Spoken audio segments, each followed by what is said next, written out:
That's a whole, but it's a different skill. In other words, you got to learn how to survive in Egypt. You got to have something. Because the hardness of the time demands that you got to learn how to do that. And you know how to take them quarters to the laundromat and get the most out of it. And how to watch when somebody else is done and they still got some time left on that dryer. I know something about that. Y'all think I don't know, but I know a few things.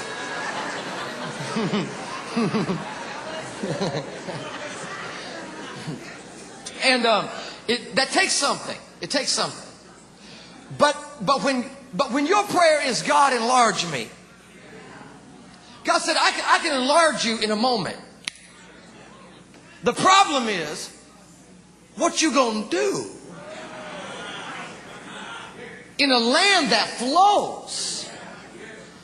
In a land that flows with milk and honey, it's not getting you there. It's changing your mentality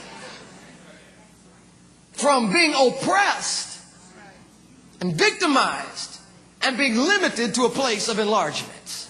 Am I helping anybody? He's changing them from disempowerment to empowerment. This is interesting now. Disempowerment to empowerment. Because when you are in a disempowered position, other people make the decisions for you.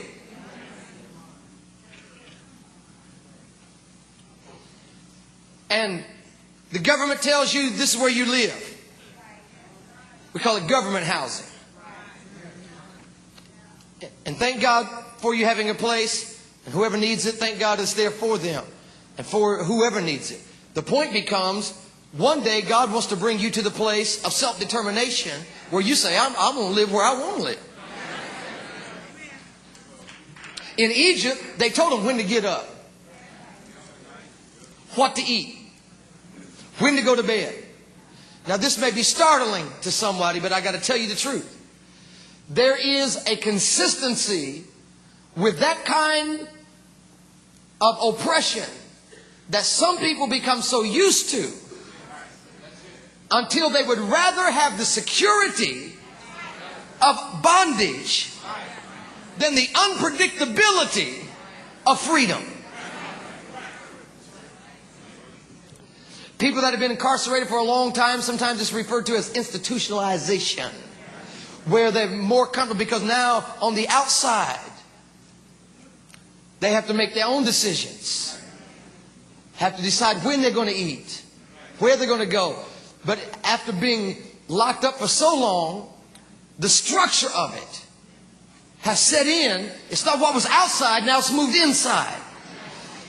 And brother and sister, you don't have to be incarcerated physically to have an incarcerated mentality by which the neighborhood you grew up in starts moving inside your brain.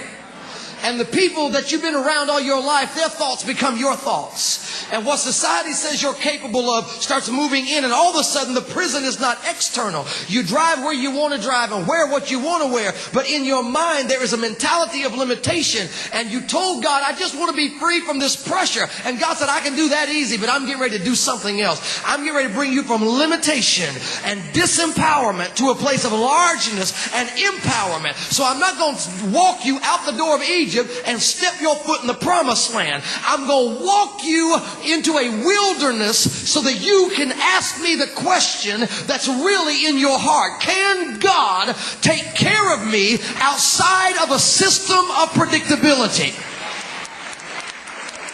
Because when we were enslaved and in bondage, at least we knew they was going to feed us at 8 and noon and 6. Come on, talk to me. At least when I worked for the factory, I knew every other week my check was going to be this. You're not hearing me. At least we get so used to a system of predictability that we incarcerate the blessing of God and limit the Holy One of Israel because we believe that everything has to be predictable with God. You got to be careful when you start telling telling God to enlarge me, then that means he's got to shake your mentality and say, I may use this job, I may use this factory, but I got to bring you to a wilderness experience so that you know I can provide for you if they don't provide for you. I can take care of you if they don't take care of you. You just got to remember my works. You just got to be steadfast in your spirit. And you've got to remember that I prepared you for this day of battle so you don't turn back. Somebody say yes. Come on, say yes. I'm running out of time, but look at verse number 69. I'm gonna quit over here. It says, I said I was going to try to get there, and I'm getting there. Because this was what was amazing to me. Verse number 66, and the Lord awakened. This is after all the trouble. The Lord awakened. And he shouted like a mighty man that shouteth by reason of wine. And he smote his enemies on the hinder parts and put them into a perpetual reproach. Moreover, he refused the tabernacle of Joseph and chose not the tribe of Ephraim. Watch this. But he chose the tribe of Judah, the Mount of Zion, which he loved. And he built his sanctuary like high palaces, like the earth which he hath established forever. This is what I want you to see. God said in the middle of this, he said, I'm watching. Ephraim turns back. Jacob thinks he has it just because of lineage. But check this out. God said, I'm going to shift over here now, and I'm going to choose the tribe of Judah. I'm going to choose those who will praise. And I'm going to dwell and build my sanctuary in Zion, in the high place. I want you to put your hand on somebody and tell them, God has planned for you to live the high life. It's not God's plan for you to live your whole life struggling and in trouble and under and working in Pharaoh's brickyard, working all day long. Just because it's predictable don't mean it's good. And when you start praying and saying, God, enlarge me, that means you've got to get a mentality where you say, I'm not going to limit God. God can do anything. No, I said God can do anything.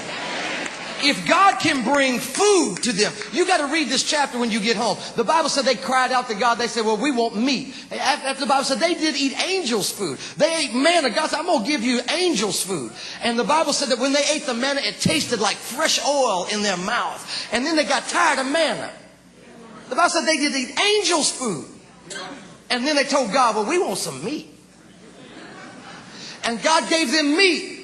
And the Bible said while the meat was yet in their mouth, while they were still smacking their lips. Y'all ain't hearing me. While they was yet, what else is God going to get us? God said, no, I'm trying to bring you to a place of ownership. And the place of ownership is I'm going to walk you to a land. And get happy with this while you got it. Because when I get you to the land, God said, I want you to come into a place of empowerment. Which means when you get there, I want you to take your seed. Why? Because he said, I want you to determine what kind of life you want to live.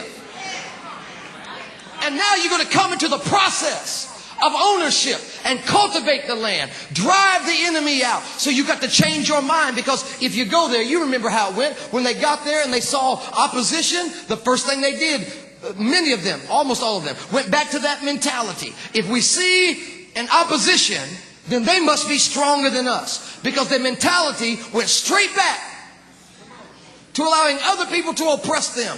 When God said, no, the mentality I'm trying to give you is that you will never be oppressed again. You are the head and not the tail, above only and not beneath. And you will find out when a person adopts a mentality of victimization that they become complainers. And you see this all throughout the Bible. They complain. It is the language of the disempowered to complain, because it means they feel powerless to do anything about their circumstance. So at least all I can do is talk about it. When you see somebody always complaining, you got to know they feel powerless. Because if you had the power to change it and believed you did, you'd do it. The fact that you don't is why you're complaining. And so God says, I reject that. Huh? God said, I reject that. God said, let me tell you what I do in heaven. Those who believe that their praise, that's power. Those that believe that if they build a sanctuary out of praise and begin to pray, that their prayer and their praise has power. God can do anything. You can see God bring resources to you from unknown sources.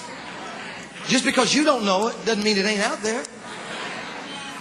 Huh? I've seen people, especially when economies, start shaking. I've seen people, and sometimes a long-standing job would dry up, or a factory would close.